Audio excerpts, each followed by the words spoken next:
Auzubillahi minash-shaytanir-rajim. Bismillahir-rahmanir-rahim. Your Excellency, the Governor of Borno State, Professor Abubakar Zulum, Your Excellency, the former Vice President, Waziri Adamawa, Atiku Abubakar, GCON, Your Eminence, the Sultan of Sokoto, the Father of the Day, the guest speakers, their names have been mentioned, the Chairman of the Board of Trustees of Daily Trust and the Daily Trust family, distinguished honorable senators, serving and retired, the honorable ministers, current and retired, distinguished ladies and gentlemen.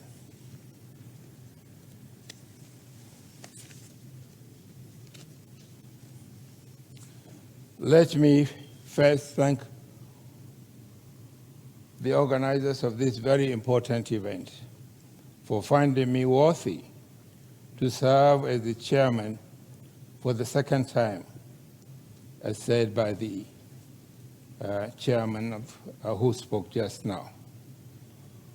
Over the first 19 years, the Daily Trust National Dialogue has emerged as arguably the most important forum for our political, economic, and social conversation as a nation.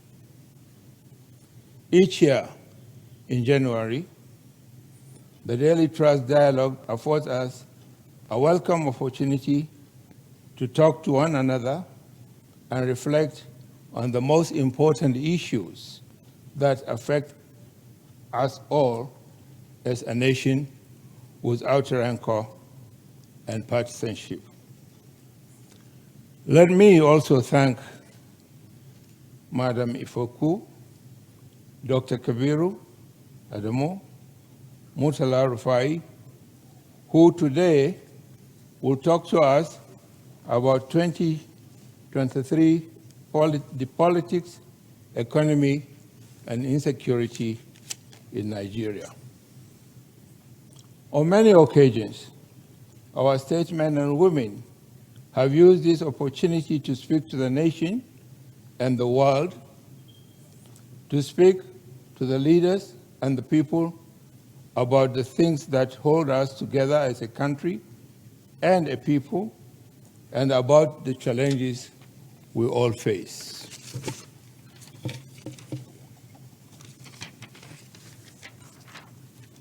In this wise, previous chairmen of this event have included former President Olusegun Obasanjo, former President Thabo Mbeki of South Africa, former President Goodluck Jonathan, President Buhari, and my humble self, to mention just a few. I am therefore happy to be in the company of these illustrious sons of Africa. Whatever we discuss and agree today, we hope that the authorities will take it as advisement in good faith and work with it. In my own experience as a leader, I have found that collective wisdom is all better than individual ability. The state of the nation. Today, what is the state of our nation? Ladies and gentlemen, Nigeria is once again at crossroads. Insecurity remains the single most difficult challenge for our country today. The Boko Haram insurgency in the northeast, banditry in the northwest, violent secessionist agitations in the southeast, kidnappings and abductions of travelers across many states all continue to fester in the land. Add to these ethnic, religious, and communal conflicts are rearing their heads very ugly again in many parts of the country. All of these have greatly challenged and overstretched our security forces. These challenges have caused thousands of deaths and millions of internally displaced persons, IDPs, in Nigeria over the first 13 years. According to the Global Conflict Tracker compiled by the U.S. Council of Foreign Relations, CPR in bracket, some 350,000 persons have been killed and 3 million displaced directly or indirectly in the conflict in the Northeast since 2009. Also, a report by the Beacon Consulting, a Nigerian security risk consultancy here in Abuja, Nigeria has recorded 574 cases of kidnappings and 431 confirmed fatalities in security incidents that cut across 29 states and 96 local government areas in December 2021 alone. Your Excellencies, about 75% of the kidnappings and 57% of the fatalities occurred in the Northwest. This is a clear indication that the epicenter of insecurity in the country has shifted from Northeast to Northwest. Ladies and gentlemen, a major cause of insecurity in Nigeria is the proliferation of all caliber of weapons in Nigeria, in particular, and in West Africa sub-region generally. For example, in 2018, Small Arms Survey estimated that there are over 6 million of such weapons in circulation in Nigeria. This has certainly exacerbated the insecurity situation we face in the country. The economic outlook. Ladies and gentlemen, insecurity in the country is worsened by our dear economic situation. In the first 3 months or so, economic growth rates and inflation has improved somewhat. The economy grew by between 4 and 5% since June last year, continuing the recovery from the near economic collapse of 2020.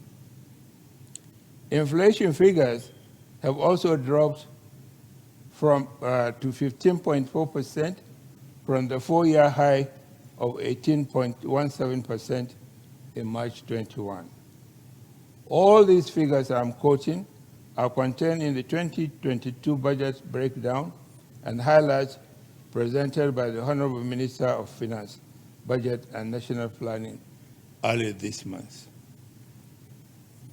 But let me add, the impact of these numbers on the lives and well-being of the ordinary Nigerian is suspect. Unemployment or underemployment remain at the record levels, and over 80 million Nigerians are still caught up in needless poverty. All of these tend to have negative effects on security.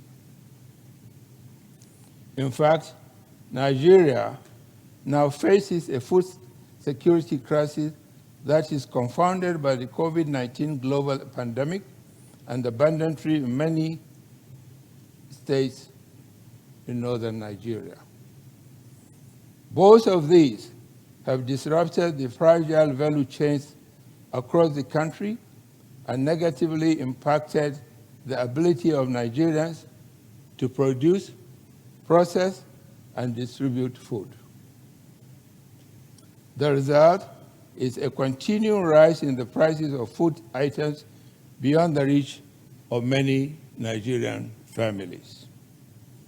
On top of all these, Your Excellencies, fuel prices are expected to rise significantly in the coming months, as announced last November by the NNPC. We all know when this happens, as the government has planned, it will push many millions deeper into poverty. Young people and women are the demographic groups most affected by the country's dire economic outlook. For example, estimates by the National Bureau of Statistics show that while the national unemployment rate stood at 33% by the end of 2020, unemployment for young people between ages 15 and 34 years was 10% higher at 42.5%. This, if not carefully managed, the frustration of these groups could easily boil over into a national conflagration worse than what we saw months ago during the NSAS protest. However, these are not doomsday predictions, but a warning to which all stakeholders must heed. Political context. Let me talk about our political settings. Ladies and gentlemen, the worsening economic and security situations in the country during an election year make for a very challenging period for Nigeria that must be carefully managed by all concerned. Already, calls for restructuring Nigeria and for reviewing the Constitution have reached fever pitch. There are calls, too, for how the resources generated in the country are shared by its constituent parts. Also, for the first time in Nigeria, southern governors have ranged against their northern counterparts, each demanding the presidency for their region. Meanwhile, some groups would like to balkanize the country and go their separate ways. In addition, ladies and gentlemen, politicians across all parties are already jostling for power at all levels. Some are using inflammatory political rhetoric to achieve their ends. Others are stoking political fires that will be difficult to put out even after the elections. Some, yet again, are lying low, looking to spring surprises on their opponents. Worse still, political rivalries are sometimes turned into personal fights between the supporters of one politician and another. This is a very dangerous situation. In some instances, these rivalries have degenerated into violence and death. None of this, ladies and gentlemen, is new in Nigerian politics. And yet, none of them has been fully resolved. It appears that Nigeria is stuck politically in the same place, and our democratic experiment has refused to grow beyond these issues, even after more than 60 years of national independence and self-government. Ladies and gentlemen, Your Excellencies, all these developments make 2022 a very crucial year for the country and its people. Whatever we do or don't do this year will linger for a long time to come. This election year calls for statesmanship and patriotism. It calls for restraint among all politicians in words and deeds. And above all, it calls for serious social, economic programs that will help pull Nigeria out of the wood. Having said all this, what is the way forward? The way forward is, as we enter into this important election year, I would like to use this forum to send a few reminders to us all. Let us all remember that despite all the challenges and threats, Nigeria remains one.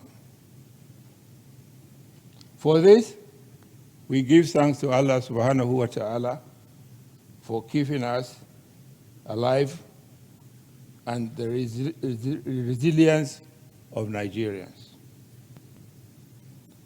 Our unity and our large and youthful population remain our greatest strengths. We must not compromise these. Instead, we must consolidate on them to chart a way out of current challenges. As we in the National Peace Committee have been doing for years now, all stakeholders must work with an open mind towards building peace across the country. The government should redouble its efforts and channel more resources towards securing peace. Your Eminence, you and the traditional leaders should support the government towards securing peace for our people. So also the religious leaders must put their hands on deck. Without security, we all know there is no country. Your Excellencies, our political class must realize that the fate of Nigeria lies in its hands and choose to do good in this moment of history. As the gesture for power in the coming elections, all politicians must watch their words and deeds carefully and avoid saying or doing things that will further heat up the polity. We must all remember that no one can rule over a nation in ruins. Leadership is a collective responsibility, and we must all play our part positively. The electors must do their job and elect people of their choice. They should not sell their voters' card or their freedom.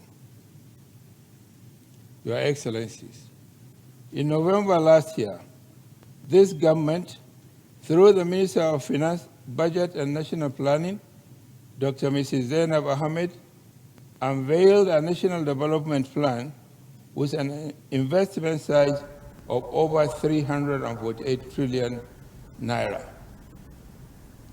This investment is expected to be funded collaboratively by both federal and state governments and by the private sector.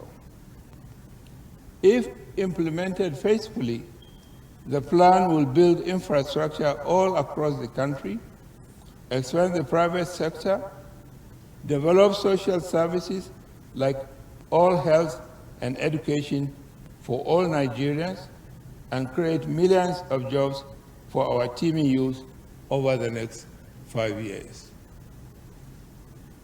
Obviously, there is not much time left for this government to achieve all of these. But I'm convinced that the scale of this investment is precisely what Nigeria needs now. So regardless of party or political differences, the next government can embrace this plan and use its blueprint for our collective development. It has the potential to make Nigeria another success story so that we can take our rightful place among the Committee of Nations. Your Excellencies, as I come to the end of my speech, please allow me to say compliments of the season. Happy New Year. May the year 2022 usher in security, peace, and prosperity. Finally, once again, Kabiru, I would like to thank the organizers of the Daily Trust Dialogue and all invited guests here, the speakers, for your patience. And again, on behalf of the organizers and all guests here present, I declare this event open and pray that may Allah guide us through to the end.